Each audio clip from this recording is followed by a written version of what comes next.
où il commence même à dicter ce qui peut se faire au pays. On comprend que la liberté d'opinion, tout le monde peut émettre son point de vue sur le changement au plan de la Constitution, mais c'est le peuple à lui de décider au finish. Évidemment, c'est le peuple qui doit décider. Pourquoi il refuse que l'on ne puisse pas consulter le peuple? Est-ce qu'ils se mettent à la place du peuple? Mais c'est un groupe de gens. Très bien. Est-ce que consulter le peuple?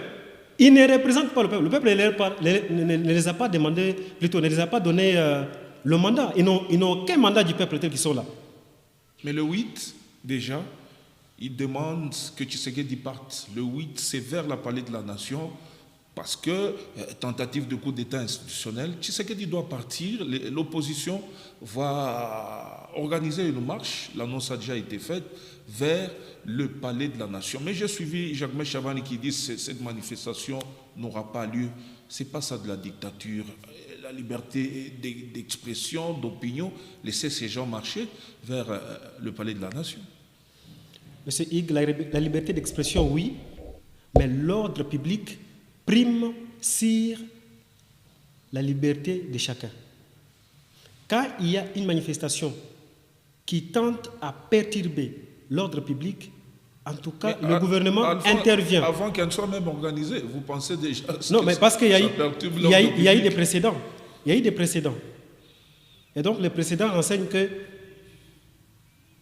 il a fallu y avoir mort d'homme. Il y en a eu? Non. Oh. Il y en a eu, mais qui a donné le bilan? Parce qu'il n'y a pas un bilan concret. Il y a ceux qui donnent le bilan des 10 morts, il y a ceux qui donnent le bilan des 2 morts, il y a ceux qui donnent le bilan de plus de 300 blessés, plus de 400 blessés, alors que c'est les mensonges. Qui doit faire ce bilan? Les enquêtes doivent être indépendantes, ce n'est pas quand même au gouvernement de évidemment, vous voyez que ce sont des questions qui sont là pour juste manipuler la population. Donc la manifestation du 8, ce sont les autorités qui doivent, n'est-ce pas, juger si c'est utile. Mais sachant que... la dictature, ça, monsieur. Non, ce n'est pas la dictature. Hier, dans l'opposition, il n'acceptait pas ça, il marchait. Dans la démocratie, M. Hugues, il y a aussi une ligne de conduite à observer. Dans la démocratie, il y a des institutions qui dirigent. Quand les autorités vous disent, vous n'allez pas organiser votre manifestation telle part, la manifestation est délocalisée telle part, mais obéissez. Vous avez vu ce qui s'est passé, c'était le 12. Hein? On leur donne le terrain à Sosa pour aller faire leur sit-in, mais ils s'imposent pour aller au palais du peuple. Et pourtant, selon le règlement d'ordre intérieur de l'Assemblée nationale, à son article 7, si vous lisez, il est interdit de manifestation publique sur l'esplanade du palais du peuple.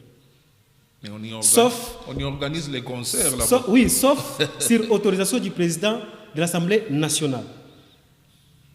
C'est lui qui autorise. Et donc, il y a certains opposants qui sont anciens députés et qui connaissent cette disposition-là. Ils violent, ils partent s'imposer. Est-ce que ça aussi, c'est ça la démocratie? Très bien. Mais nous allons terminer avec l'indépendance de la République démocratique du Congo, 66 ans après. Si nous regardons les discours des différents présidents qui ont accédé à la magistrature suprême, les mêmes termes reviennent. Il faut donner de l'emploi aux jeunes, il faut encore améliorer le social de la population. Qu'est-ce qui n'évolue pas en entre-temps? Parce que ce sont les mêmes discours, parce que chacun vient avec l'idée d'améliorer, mais les discours restent les mêmes, 66 ans après. C'est quoi le problème?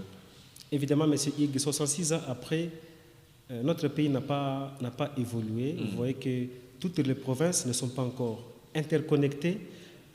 Nous sommes encore en recul sur le plan du développement. Ça, c'est un problème majeur. C'est le temps de nous poser la question. Qu'est-ce qui ne marche pas dans notre pays? Pourquoi nous n'évoluons pas? Mais heureusement, aujourd'hui, avec le gouvernement actuel, ils sont en train de faire un effort pour essayer de connecter des provinces. Malheureusement, il y a les gens de mauvaise foi. Les gens de mauvaise foi, quand j'ai dit, c'est qui prennent les armes, qui ne veulent pas que notre pays avance. 66 ans après, est-ce que nous devons continuer toujours à nous diviser? 66 ans après, est-ce que nous pouvons continuer toujours à tuer nos populations? 66 ans après, est-ce que nous pouvons toujours continuer à nous haïr? 66 ans après, cela doit nous appeler vraiment à la sagesse et à penser à l'avenir de la nation. Nous sommes une nouvelle génération qui sommes arrivés aujourd'hui. ce que nous trouvons dans notre pays après notre indépendance. Et quand nous essayons de comparer avec d'autres pays, on se dit, mais il y a un problème. Il y a un problème. Pourquoi ça n'avance pas? Et donc, c'est une question qui appelle à la méditation nationale, une question qui appelle vraiment à la réflexion du peuple congolais. Nous devons arrêter de nous diviser et penser déjà au développement de notre pays.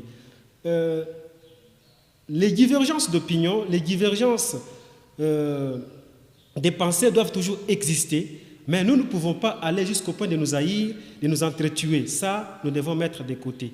Et donc, le discours du chef de l'État a appelé la population congolaise à réfléchir sur leur avenir et sur le développement. Le moment où nous sommes, c'est le temps de penser déjà à l'émergence de notre pays et non pas à les détruire, parce que ceux qui prennent les armes là, c'est pour venir faire la table rase. Parce que s'ils arrivent à la tête du pays, ils vont faire la table rase. Parce qu'on connaît ce qui est arrivé par le passé. Donc nous ne pouvons plus accepter. Celui qui veut le pouvoir, la Constitution lui donne le pouvoir de postuler. Venez démocratiquement, participez aux jeux politiques, aux élections et tout ça.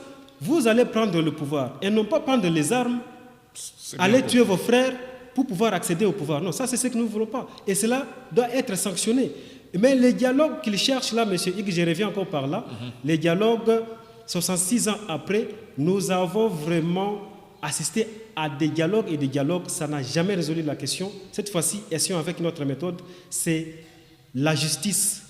Celui qui a violé la loi, celui qui a tué, doit être poursuivi et sanctionné, parce que ça va vraiment corriger certains et aussi dissuader ceux qui ont des intentions de le faire. Même celui qui détourne l'argent au gouvernement. Mais vous l'avez vu, il y a ceux qui étaient au gouvernement qui sont en prison.